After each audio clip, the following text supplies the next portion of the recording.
Honeybees were kept in Africa from ancient times. The keeping of wild bees in artificial hives by humans is at least 10,000 years old. Thanks to the modern contributions of science and technology, this ancient practice has evolved tremendously. However, as a modern-day Black beekeeper, I struggle with many of the accepted practices because they haven't given bees better lives. Much like my journey to growing my own food, my apiculture journey has been eye-opening and frightening, but not because of the bees. 3 years ago, when I decided to get into bees, I read books, watched videos, listened to podcasts, consumed lengthy scientific journals, and everything in between. All that I had learned discouraged me and had me questioning if this was something I even wanted to participate in.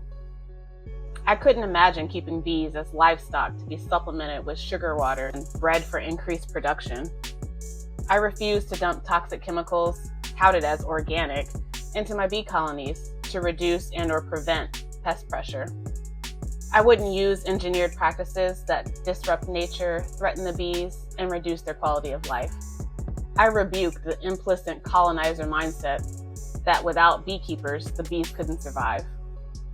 Data science has proven this thinking to be logically inept and steeped in arrogance, since 80% of wild bee colonies survive each year, while only 52% of beekeeper-managed colonies survive.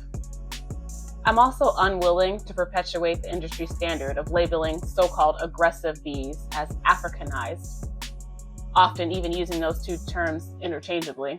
That's a whole racist rabbit hole rant for another time, but I'll link to a video where a brother breaks it down nicely.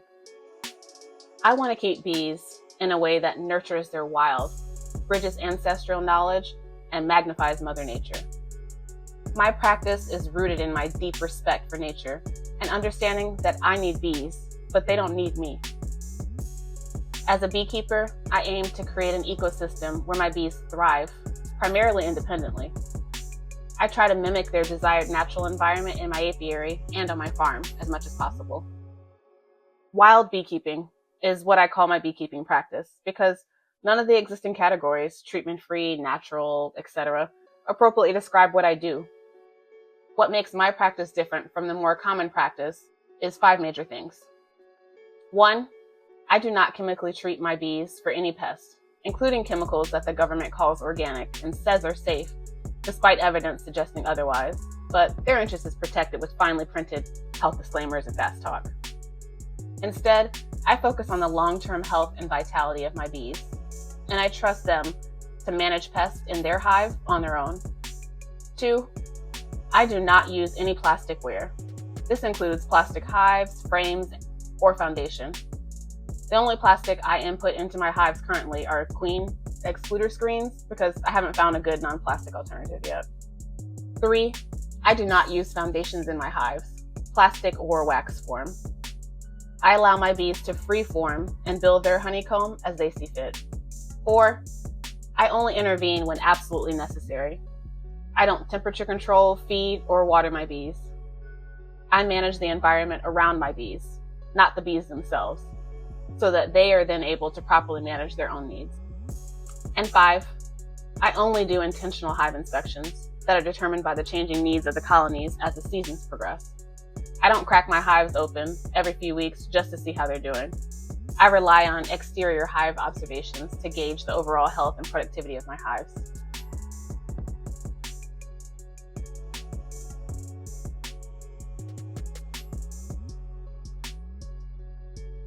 Don't buy a bunch of equipment at the beginning. Just get the necessary essentials and build up as your apiary grows and after you've decided this is something you want to continue to do long term. I consider the essentials to get one hive going to be 1 deep hive box with 10 frames, 2 medium hive boxes with 10 frames each, 1 solid bottom board, 1 entrance reducer, 1 inner cover, 1 telescoping outer cover, 1 clean excluder screen, 1 hive tool, 1 bee smoker, 1 beehive brush, 1 hive stand, 1 bee water source, and 1 steel bristled brush. Langstroth hives are most common in the States, so I chose to use this hive style for ease of sourcing equipment.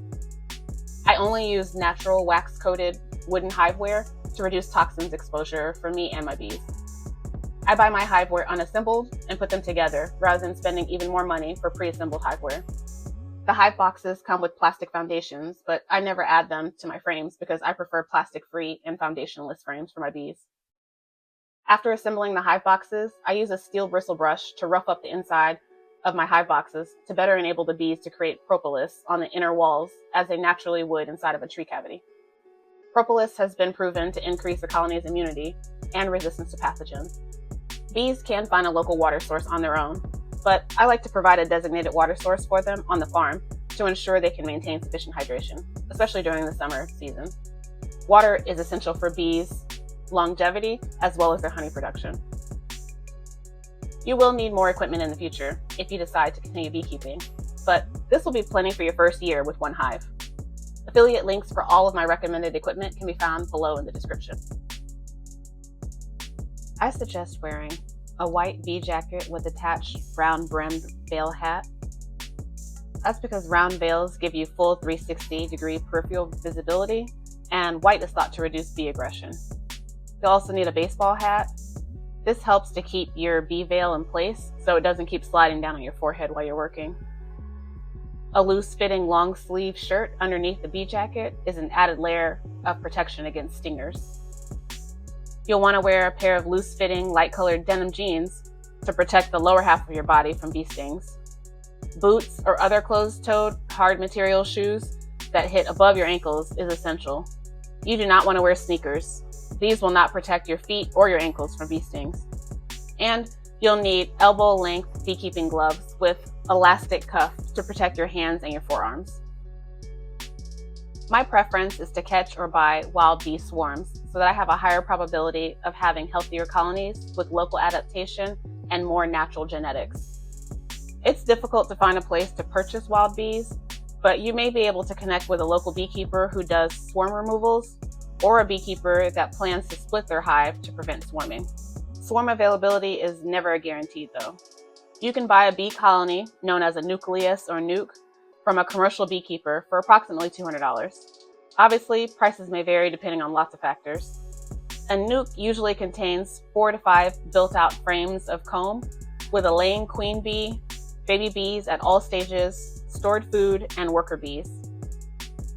A less expensive option is to buy a package of bees, which includes worker bees and a mated queen that are in a small cage. The main difference between the two options is that the package of bees will need more time to build up their colony, while the nuke is already an established small colony that can hit the ground running in their new home. Whichever option you choose, try to buy your bees from quality suppliers, ideally from local sources that have bees adapted to your local conditions. Colonies do well with cooling themselves, but keeping the hive warm is a bigger challenge for the bees. Ask the supplier, where did these bees overwinter, to determine if the bees are local stock. Be sure to also ask the supplier what their policy is for replacing a queen that is missing or dead on arrival, because that does happen.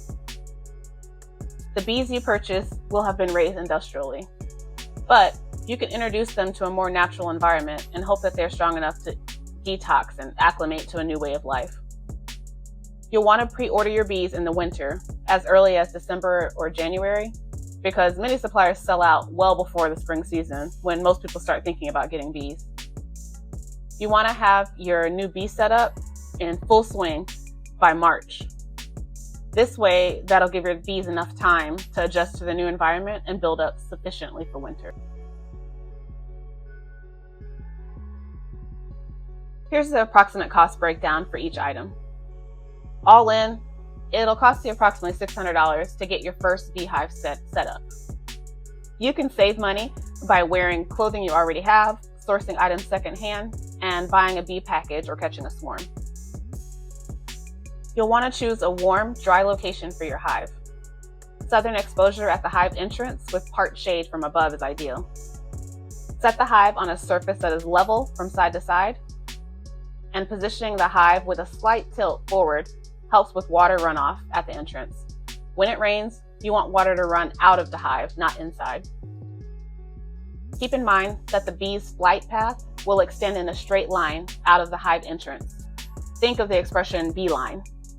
So you don't want to point your hive towards your neighbor's yard, street traffic, your back door, or your dog's house, unless you have a hedge or a fence to force the bees to fly high into the air when they come out. Here's how you stack up your hive components to start your first hive. It's in the following order from the ground up. You want to place your hive stand, add your slalom bottom board, tuck in the entrance reducer, put your deep hive box with 10 empty frames on top, add your inner cover, and then close it all up with your telescoping outer cover. In regards to my apiary setup, I keep my colonies small, going 3 hive boxes high max. I'm mindful of the fact that one filled medium hive box can weigh 50 to 60 pounds, so I need to be comfortable handling that weight alone, even as I age. My colonies are spaced within my apiary 100 to 160 feet apart between hives, and they're at least 16 feet or 2 stacked cinder blocks off the ground. I disturb my colonies with internal hive inspections only when I deem it necessary, and I add hive boxes to the top only once the bees have filled the lower box at least 50% full. I adhere to the old school hive composition rule. The simplified explanation of the rule goes like this. The first box on the bottom, a deep hive box, belongs to the bees for the colony reproduction and is commonly known as the brood box. The second box, a medium hive box, often called a medium super or a honey super, also belongs to the bees for feeding themselves. And the third box, usually a medium hive box, sits on top of a queen excluder screen and is all honey for human consumption. Boxes of empty frames are added to the top of the hive as the bees fill out the bottom box. I don't harvest any honey from a colony until they have filled 2 full hive boxes to sustain themselves, especially through winter, because I don't feed my bees. By the end of October, each colony needs a minimum of 30 pounds of honey, a queen, and a large population of worker bees in order to sustain themselves through winter. A 10-frame medium super holds about 50 pounds of honey, plus there's more honey in the bottom deep box as well. With this hive composition, if a colony doesn't survive winter, it won't be from starvation because the setup provides plenty of natural food stores for the bees. I only get what honey the bees produce in the third or top box, which can take up to a year before the first harvest of pure honey is available from a new colony, depending on various factors, obviously. Sure, I could get my bees to produce more honey faster if I fed them artificial supplements, but I believe you get what you put in. I want to receive pure, clean honey, free of synthetic additives or harmful chemicals. Keep in mind that I'm beekeeping in the South, Zone 8B. If you're planning to keep bees in the North, you'll need to do things differently, as you have a much longer and harsher winter than I experience here. As you begin your beekeeping journey, you will hear a lot about Varroa mites. They are real, and they can be a threat to your hive. However, despite what the industry wants you to believe, you do not need to buy their chemical products to maintain a healthy apiary or keep your bees alive. I am treatment-free and promote the raising of Varroa-sensitive, hygienic, and healthy bees by using natural and sustainable practices proven to organically strengthen the bees' health. Strong, healthy bees can manage pests without human intervention, as they have and continue to do in the wild. Will there be losses? Yes. Death is a part of nature. I'll leave you with 5 final suggestions as you begin your beekeeping journey or consider doing so. The first is, join a local bee club or association to learn from beekeepers and find a mentor, if possible. You do not need to have bees to join. If you're in Georgia, we have at least 50 local bee clubs across the state right now, and we're adding more clubs regularly. Visit the Georgia Beekeepers Association website for more information. Membership is just $15 a year, and it's totally worth it. 2, study the biology of wild bees. Understanding how bees thrive in their natural habitat is essential to wild beekeeping. Must-reads include Honeybee Democracy, Following the Wild Bees, The Lives of Bees, The Untold Story of the Honeybee in the Wild, and every other piece of content from Dr. Thomas D. Seeley. 3, check with local authorities on beekeeping restrictions and regulations. This includes your city and county zoning departments and your HOA if applicable. Just tell them you're considering becoming a beekeeper and you'd like to understand what, if any, restrictions exist for beekeeping. The last thing you want to do is invest a bunch of time and money just to find out that you're not allowed to have bees where or how you want it. And if you're planning to keep your bees in an area that is near neighbors, you may want to discuss your plans with them. People have a real fear of bees, but they're usually willing to get over it in exchange for honey. 4, if you don't have space where you can comfortably keep bees, or it's not permitted, find someone that does have the space where beekeeping is permitted. Exchanging honey for hive space is a common practice that should be exercised more. A neglected or vacant lot full of overgrown trees would be an ideal place for a beehive, as among the trees is how the bees prefer to live in the wild. And lastly, I encourage you to define for yourself what being a successful beekeeper is, and be open to redefining that definition as time and experience comes. The world of beekeeping looks a lot like that of farming. It's mostly old white men. We need more diversity. I'd love to see more Black people return to their agricultural roots, which includes beekeeping.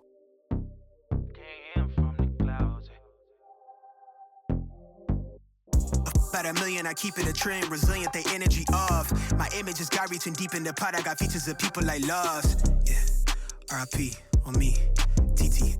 The melanin on me, my cheekbone is native, the soil is my wild walk. Some beavers on me, my nigga, go figure my inner, make enemy scoff. Admit it, your energy off. My frequency killer, you soft. I show people love, they act like they above it, but switch when they see me, I'm lost. I tell the truth when I talk. This wanna be me.